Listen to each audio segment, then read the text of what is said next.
السلام علیکم ورحمۃ اللہ وبرکاتہ۔ الحمدللہ رب العالمین والصلاة والسلام علی نبی الامین وآلہ واصحابہ اجمعین۔ قال اللہ تعالیٰ فی القرآن المجید: اعوذ باللہ من الشیطان الرجیم وننزل من القرآن ما هو شفاء ورحمۃ للمؤمنین ولا یزید الظالمین الا خسارا۔ صدق اللہ مولانا العظیم۔ قال نبی صلی اللہ علیہ وسلم: انی ترکت فیکم امرین لن تضلوا ما تمسکتم بہما کتاب اللہ و سنت رسولی، او کما قال علیہ الصلاۃ والسلام: رب اشرح لی صدری ویسر لی امری واحلل عقدۃ من لسانی یفقہوا قولی، رب یسر ولا تعسر وتمم بالخیر۔ محترم بزرگوں، عزیز نوجوانوں اور پیارے بچوں، اللہ رب العزت کا یہ بڑا کرم ہے کہ اس نے انسانیت کی مکمل رہنمائی اور ہدایت کے لیے قرآن مجید کی شکل میں ایک بہترین کتاب ہدایت عطا فرمائی، اور اس کے ساتھ اس کتاب کی تعلیمات پر عمل کرنے کا ہر زمانے میں کیا بہترین طریقہ ہو سکتا ہے، اس کے لیے نبی آخر حضرت محمد صلی اللہ علیہ وسلم کے ذریعے ایک ایسا نمونہ اللہ تعالیٰ نے ہمارے روبرو رکھا جسے خود اس نے ایسی سند دی: لقد کان لکم فی رسول اللہ اسوۃ حسنہ، کہ اپنے رسول کی زندگی میں تمہارے لیے بہترین نمونہ ہے۔ قرآن مجید کی جو آیت کریمہ معروف آیت کریمہ آپ کے روبرو رکھی گئی، اس میں اللہ تعالیٰ نے قرآن میں جو تعلیمات دی گئی ہیں ان کے اندر انسانوں کے لیے شفا اور رحمت کی بات بیان کی ہے۔ اسی سے ملتا جلتا مضمون قرآن مجید میں سورہ یونس میں اور دیگر مقامات پر بھی اللہ تعالیٰ نے بیان فرمایا ہے۔ ان دو چیزوں پر مختصر سی گفتگو ہوگی: شفا اور رحمت قرآن مجید کے ذریعے کیسے ہمیں میسر آ سکتی ہیں۔ اس سے قبل یہ بات ہمارے ذہن نشین ہونی چاہیے کہ قرآن مجید کے بارے میں، خود دین اسلام کے بارے میں اللہ تعالیٰ نے فرمایا کہ الیوم اکملت لکم دینکم واتممت علیکم نعمتی ورضیت لکم الاسلام دینا۔ قرآن مجید کی مفسرین بیان کرتے ہیں کہ یہ آخری آیت ہے جس میں اللہ تعالیٰ نے اس دین کو اپنے طرف سے انسانوں کے لیے ایک نعمت قرار دیا ہے، نعمت عظمیٰ، اور اس کے مکمل ہونے کا اعلان کیا ہے، دین کے تکمیل کا اعلان کیا ہے۔ اس کے ساتھ یہ بھی بتا دیا کہ میری جو نعمتیں انسانوں کے لیے ہو سکتی تھیں ان کا بھی اتمام اس کے ذریعے سے میں نے کیا ہے۔ اسی وجہ سے قرآن مجید میں اللہ تعالیٰ نے مسلمانوں سے، اہل ایمان سے مطالبہ کیا کہ یا ایھا الذین آمنوا ادخلوا فی السلم کافہ، اے ایمان والو دین اسلام میں پورے کے پورے داخل ہو جاؤ۔ ولا تتبعوا خطوات الشیطان انہ لکم عدو مبین، شیطان کے راستے پر، اس کے خطوط پر، اس کے بتائی ہوئی چیزوں پر مت چلو، تمہارا ایک کھلا دشمن ہے۔ جب دین میں مکمل داخل ہونے کا مطالبہ اللہ تعالیٰ نے کیا ہے تو دین بھی مکمل ہونے کا اللہ تعالیٰ نے اعلان کر دیا ہے کہ اب کوئی چیز انسانوں کے لیے باقی نہیں رہی جس میں عمل کا کوئی ایسا خانہ ہو جو رہنمائی سے خالی ہو۔ اب ان دونوں چیزوں کو سامنے رکھتے ہوئے انسانی تاریخ، خصوصاً نبی صلی اللہ علیہ وسلم کی جد و جہد اور اب تک کی تاریخ کا اگر ہم ایک ہلکا سا جائزہ لیں گے تو یہ بات قابل ذکر اور قابل توجہ ہے کہ یہ کتاب ہدایت کچھ انبیاء اکرام کے قصص اور کچھ قوانین کی باتیں، کچھ فقہی مسائل کی کتاب نہیں ہے، بلکہ یہ ایک دستور عمل ہے، انسانوں کے لیے ایک کوڈ آف کنڈکٹ ہے، ایک کوڈ آف لائف ہے کمپلیٹ سینس میں۔ اس میں کسی قسم کی ایسی کمی نہیں رہی جو پر کرنے کے لیے کسی اور طرف سے ہدایت کی ضرورت محسوس ہوتی ہو، ایک کمپلیٹ چیز ہے۔ اب اس کمپلیٹ چیز کی جو تشریح نبی پاک صلی اللہ علیہ وسلم کی حیات میں ہمیں ملتی ہے، اس سے بہتر کوئی تفسیر قرآن مجید کی نہیں ہے جو نبی صلی اللہ علیہ وسلم کی سیرت کے ذریعے سے اللہ تعالیٰ نے محفوظ فرما دیا ہے۔ اب یہ دونوں کتاب الہی اور سنت رسول صلی اللہ علیہ وسلم کا اگر جائزہ لیتے ہیں تو ان دونوں کو ہم مورخین جس نظر سے دیکھتے ہیں اس کا میں ذکر کرنا چاہتا ہوں کہ نبی پاک کی سیرت مطہرہ کسی ایک فرد کی سوانح عمری نہیں ہے. جس طرح قرآن محض قصص اور قوانین کی کتاب نہیں ہے، اسی طرح نبی پاک کی سیرت کسی ایک فرد کی سوانح عمری نہیں ہے، بلکہ ایک مکمل تبدیلی کا روڈ میپ ہے قرآن مجید، اور اس کا ایک جیتا جاگتا نمونہ ہے سیرت النبی. انسانوں کی انفرادی زندگی، سماجی زندگی، مملکتی زندگی کی مکمل تبدیلی کا نام ہے کتاب و سنت. اگر اس کو جدید اصطلاحات میں کہا جائے تو ایک انقلاب کا نام ہے کتاب و سنت. انقلاب کہتے ہیں مکمل تبدیلی کو، ایک پرانے ڈھانچے کو پوری طرح ہٹا کر گرا کر ایک بالکل نیا نقشے کے مطابق ایک عمارت خوبصورت کھڑی کر دی جائے، اس کو انقلاب کہتے ہیں. نبی پاک صلی اللہ علیہ وسلم کی بعثت سے پہلے دنیا کا منظر، بالخصوص جزیرۃ النما عرب اور مکہ جہاں آپ صلی اللہ علیہ وسلم کی نبوت کی تعلیمات کا آغاز ہوا، اگر جائزہ لیا جائے کہ حالات کیسے تھے، فرد کی زندگی کیسے تھی، سماج میں کیا اقدار تھے، اور نظام حکمرانی کوئی نام کی چیز تھی یا قبائلوں کی کچھ حکمرانی تھی ان کی اپنی روایتی انداز سے، ان تینوں چیزوں کو اگر ہم دیکھتے ہیں تو ایک طرح کا اندھیرا گھٹا ٹوپ جس میں برائیاں نمایاں شکل میں، وحشت نمایاں شکل میں، اور عریانیت، فحاشی، ظلم، بربریت، لوٹ کھسوٹ، بد اخلاقیاں، یہ سب بہت نمایاں طور پر مکے کے ان لوگوں کے سلسلے میں، عرب کے ان لوگوں کے سلسلے میں مورخین بیان کرتے ہیں. آپ کو یاد ہوگا کہ حضرت عمر رضی اللہ تعالیٰ عنہ کے دور میں قادسیہ کی جنگ میں مسلمانوں کی فوج سفارہ ہوئی ہے نماز کے لیے. ایرانی سپہ سالار رستم چوٹی سے، ذرا بلند ٹیلے کی چوٹی سے دیکھ رہا ہے کہ مسلمانوں کی فوج کیسے اس وقت پائی جاتی ہے، ان کے کیمپ کی طرف نظر کر رہا ہے. اس کی نظر پڑی مسلمانوں کو ایک صف میں، ایک صف، دوسری صف، تیسری صف کھڑے ہوئے.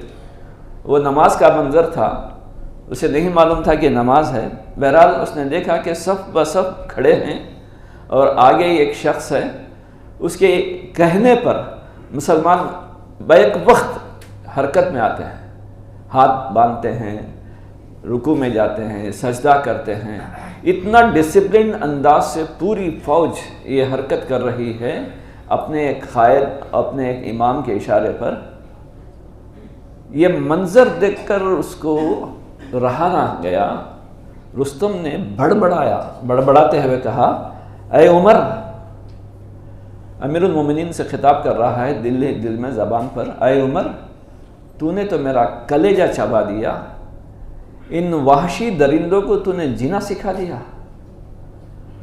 وہ لوگ جن کے اندر کوئی نظم ضبط، ڈسپلن، کسی کی اتباع، کسی کی تقلید، کسی کو ماننے کا کوئی مزاج نہیں تھا، ایسے لوگ ایک ڈسپلن زندگی یہاں پر ایک نمونے کی شکل میں جب رستم نے دیکھا. رستم کون ہے؟ اس وقت کی ہائیلی کلچرڈ اور ایڈوانسڈ قسم کے ملک کا ایک سپہ سالار ہے، ایران کا. دو سپر پاورز تھے، ایران اور روم. تو اس میں سے ایک سپر پاور کا ایک بہت ہی ہائیلی پلیسڈ نمائندہ تھا. اس کے یہ ریمارکس تھے جس سے عرب کے لوگوں کی زندگی کا ایک نقشہ ابھرتا ہے، جس کا ذکر میں نے ابھی کیا. اس کے بعد ہوا کیا؟ نبی صلی اللہ علیہ وسلم جو غار حرا سے پیغام لائے اور اس کے مطابق انسانوں کی زندگی تعمیر کی، انسانوں میں جو تبدیلیاں آئیں، سماج میں جو اس کے اثرات پڑے، سماج میں جو تبدیلیاں آئیں، اور جو کچھ ہوا اگر اس کا جائزہ لیا جائے، جو لوگ شراب کے رسیا تھے شراب سے دور ہوئے، جو لوگ جوا سٹا اس قسم کی چیزوں میں مبتلا تھے اس سے پاک ہوئے، جو لوگ لڑکیوں کو زندہ دفن کرنے اور عورتوں کی عصمت لوٹنے میں شان محسوس کرتے تھے وہ اس سے پاک ہوئے، عورتوں کی عصمت و آبرو کے محافظ بنے، لڑکیوں کی پالنے پوسنے اور اس پر مسابقت کرنے کا جذبہ ان کے اندر پیدا ہوا، جو لوگ عریانیت کے دلدادہ تھے شرم و حیا کے پیکر بنے، معاشرے میں جو اقدار گری ہوئی تھی ایک بہت خوبصورت معاشرہ تشکیل پایا، جہاں پر مساوات تھی، جہاں پر اخوت کا جذبہ تھا، غم گساری، ہمدردی، ایک دوسرے کے کام آنے خدمت کرنے کا جذبہ امڈ آیا۔ گویا پورا معاشرہ اللہ کے رسول صلی اللہ علیہ وسلم نے ایک فرد کی انفرادی زندگی سے لے کر ایک سماج کی اجتماعی زندگی تک بدل کر رکھ دیا۔ گویا یو ٹرن پورے سماج کو اللہ کے رسول صلی اللہ علیہ وسلم نے دے دیا انہی پاکیزہ تعلیمات کے نتیجے میں۔ اب اس منظر کو سامنے رکھتے ہوئے ہم دیکھتے ہیں کہ قرآن مجید کیسے شفا ہے اور رحمت ہے۔ شفا کہتے ہیں بیماری کے مقابلے میں صحت مندی، صحت یابی کو۔ اب قرآن مجید کہتا ہے کہ یہ تعلیمات تمہارے لیے شفا ہے۔ کن بیماریوں کے لیے؟ ہر قسم کی بیماریوں کے لیے۔ بیماریاں کس قسم کی ہوتی ہیں؟ ایک بدنی قسم کی بیماریاں ہوتی ہیں، دوسرا قلبی بیماریاں اور ذہنی بیماریاں ہوتی ہیں، نفسیات کی بیماریاں ہوتی ہیں۔ قرآن مجید کی تعلیمات جو نبی صلی اللہ علیہ وسلم نے ایک ہمارے روبرو بہترین انداز میں عمل کر کے رکھا ہے، اس کا مختلف پہلوؤں سے اگر صحت کے اعتبار سے جائزہ لیا جائے تو میں نے پہلے ہی عرض کر دیا ایک مکمل تہذیب کا نام ہے نبی پاک کی سیرت۔ ایک مکمل نئی تہذیب ہے، محض پک اینڈ چوز کے کچھ اعمال کی بات نہیں، مکمل تہذیب ہے جس میں پاکی صفائی کا جو ایک کمپلیٹ نبی صلی اللہ علیہ وسلم نے ہمارے روبرو پروگرام، منصوبہ اور عمل کا ایک نمونہ چھوڑا ہے، اس پر آپ ہلکا سا غور کریں کہ کیسے یہ پورا طریقہ آدمی کی جسمانی صحت مندی کا ضامن ہو سکتا ہے۔ سونے سے لے کر اٹھنے تک، اٹھنے کے بعد کے کھانے پینے کے آداب سے لے کر استنجا وغیرہ کی جتنی کچھ تعلیمات ہیں، آپ ذرا اس پر میڈیکل پوائنٹ آف ویو سے غور کر کے دیکھ لیجئے۔ نبی پاک صلی اللہ علیہ وسلم نے رات جلد سونے کی ہدایت فرمائی، داہنی کروٹ سونے کی ہدایت فرمائی، اور صبح جلد بیدار ہونے کی ہدایت فرمائی۔ جو شخص رات کی بھرپور میٹھی نیند 6 گھنٹے حاصل کر لیتا ہے، ڈاکٹرز خود بتاتے ہیں کہ صحت کی ایک زندہ علامت ہے۔ پھر اس داہنی کروٹ سونے کا نظام ہاضمہ اور دل، اس پر میڈیکلی کیا اثرات پڑتے ہیں، ڈاکٹرز بتاتے ہیں کہ اس کا ہاضمہ بھی اور اس کی دل کی دھڑکنیں بھی بہت عمدہ رہتی ہیں۔ اب صرف سونے کے آداب سے لے کر کھانے پینے کے آداب، ان تمام چیزوں کا آپ دیکھ لیجئے۔ مدینے میں ایک حکیم باہر کے کسی مقام سے آ کر اپنا کلینک وہاں پر لگایا، کئی دنوں تک کوئی بیمار وہاں پر نہیں آیا اس کے پاس۔ اس کو تعجب ہوا کہ کیا بات ہے کہ یہاں کوئی اب تک علاج کے لیے نہیں آیا، کیا کہیں اور دوسرا حکیم وغیرہ بھی بڑا میرے سے ہے جس کی طرف لوگ جا رہے ہیں؟ معلوم کیا تو لوگ کہیں علاج وغیرہ کے لیے جاتے ہی نہیں، بیمار ہی نہیں پڑ رہے ہیں۔ اب وہ تلاش جستجو میں لگا کہ کیا راز ہے۔ چلتے چلاتے اسے نبی صلی اللہ علیہ وسلم کا پتہ چلا، آپ علیہ السلام کی خدمت میں حاضر ہو کر اس نے اس معاشرے کی صحت کا راز پوچھا تو اللہ کے رسول صلی اللہ علیہ وسلم نے فرمایا، بھئی کوئی خاص راز کی بات نہیں ہے، آپ نے صرف یہ بات فرمائی کہ ہم کھاتے اس وقت ہیں جب بھوک لگتی ہے، اور کھانے سے ہاتھ اس وقت روک لیتے ہیں جب بھوک ابھی باقی ہے۔ یہ جو تعلیم ہے، اس کے پیچھے ڈائٹریشن کی ایک لمبی تاریخ ہے جنہوں نے رقم کی ہے کہ کیسے یہ انسان کی جسمانی صحت کے لیے بہت ہی بہترین نسخہ ہے۔ جسمانی صحت کے دیگر چیزوں کو الگ رکھتے ہوئے ذہنی اور قلبی بیماریوں کا علاج اللہ کرے، ان پاکیزہ تعلیمات میں کیا بیان ہوا ہے؟ سورہ حجرات میں وہ جو معاشرتی برائیوں کا اللہ تعالیٰ نے ذکر فرمایا ہے، یا ایھا الذین آمنوا لا یسخر قوم من قوم عسیٰ ان یکونوا خیرا منہم ولا نساء من نساء عسیٰ ان یکن خیرا منہن ولا تلمزوا انفسکم ولا تنابزوا بالالقاب بئس الاسم الفسوق بعد الایمان ومن لم یتب فاولئک هم الظالمون۔ پھر اس کے بعد کا سلسلہ، یا ایھا الذین آمنوا اجتنبوا کثیرا من الظن ان بعض الظن اثم۔ یہ تمام چیزیں انسان کی قلبی بیماریوں کا ایک نقشہ اللہ تعالیٰ نے کھینچا ہے۔ یہ چیزیں ہیں جو انسان کے قلب کو بیمار کرتی ہیں، اور اس ایک فرد کے دل میں اگر یہ چیزیں برائیاں اندر آئی ہیں تو اس کے اثرات انٹر پرسن ریلیشن شپ پر پڑتے ہیں، گھر کے افراد پر بھی پڑتے ہیں، اپنے کلیگس اور ساتھ میں کام رہنے والے دوستوں پر بھی پڑتے ہیں، سماج میں بھی پھیلتے ہیں، جس کی وجہ سے ایک طرح کا انسان کی انٹر پرسن ریلیشن شپ جب خراب ہو جاتی ہے تو انسان کی زندگی ٹینشن سے بھر جاتی ہے۔ اگر تعلقات میں بگاڑ ہو، سامنے والے کو اگر ہم دیکھیں چہرے پر جھریاں آئے، کوئی تبسم نہ آئے، جھریاں آئے، چہرے کا رنگ بدل جائے، تو پھر اس میں جو ٹینشن کی ویوز دماغ میں اٹھتی بیٹھتی ہیں، اس کا اثر جسمانی صحت پر کتنا پڑتا ہے۔ سماجی صحت الگ، لیکن جسمانی صحت، ٹینشن بھری زندگی جن کی ہوتی ہے، شوگر اور بی پی کیسے خاموشی سے ان کے ساتھ اندر داخل ہو جاتے ہیں، ڈاکٹر سے پوچھ کر دیکھ لیجئے۔ تو یہ جو قلبی بیماریوں کا اللہ تعالیٰ نے اس میں علاج فرمایا، اور ان بیماریوں کو اللہ تعالیٰ نے حرام قرار دے دیا اور ان سے رکنے کی تاکید امر کے صیغے میں اللہ تعالیٰ نے بتا دی ہے۔ اب رحمت، یہ شفا کا معاملہ ہوا، بات تفصیل سے ہو سکتی ہے، وقت کے تقاضے کے طور پر نمونے کے طور پر دو باتیں میں نے عرض کی ہیں۔ رحمت کسے کہتے ہیں؟ قلب میں سکون ہو اور باہر امن میسر آئے۔ رحمت کا مظہر یہی ہے۔ رحمت کوئی سبز رنگ کی چادر نہیں ہے جس کے نیچے ہم سب آ جائیں۔ رحمت کہتے ہیں دل کے اندر انسان کو سکون ہو اور باہر سماج میں اسے امن میسر آئے۔ اس کے سلسلے میں قرآن پاک کی تعلیمات اگر آپ دیکھیں گے تو انسان کو یہ دونوں چیزیں میسر آتی ہیں، اس کا وافر اہتمام قرآن کرتا ہے، اور نبی پاک کی زندگی میں یہ تمام چیزیں نمایاں طور پر ملتے ہیں۔ قرآن کہتا ہے انما المؤمنون اخوۃ فاصلحوا بین اخویکم واتقوا اللہ لعلکم ترحمون۔ مومن آپس میں بھائی ہیں، اپنے بھائیوں کے درمیان تعلقات کو درست کرو، امید ہے کہ تم اللہ کی رحمت کے سائے میں آ جاؤ۔ بات بتائی جا رہی ہے آپس کے تعلقات کی درستگی، نتیجہ بتایا جا رہا ہے اللہ کی رحمت کے اندر آ جانا۔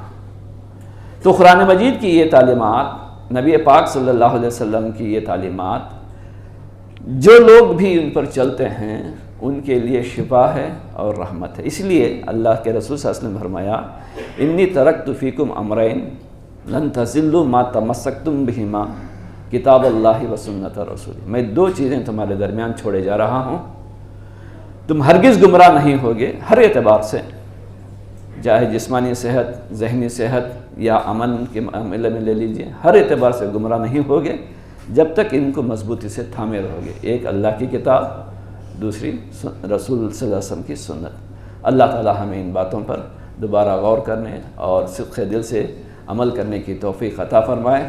ہماری زندگی میں اللہ تعالیٰ وہ شفا اور رحمت وافر مقدار میں ہمیں میسر فرمائے۔ ربنا تقبل منا انک انت السمیع العلیم وتب علینا انک انت التواب الرحیم۔ آمین والحمد للہ رب العالمین۔ السلام علیکم ورحمۃ اللہ وبرکاتہ۔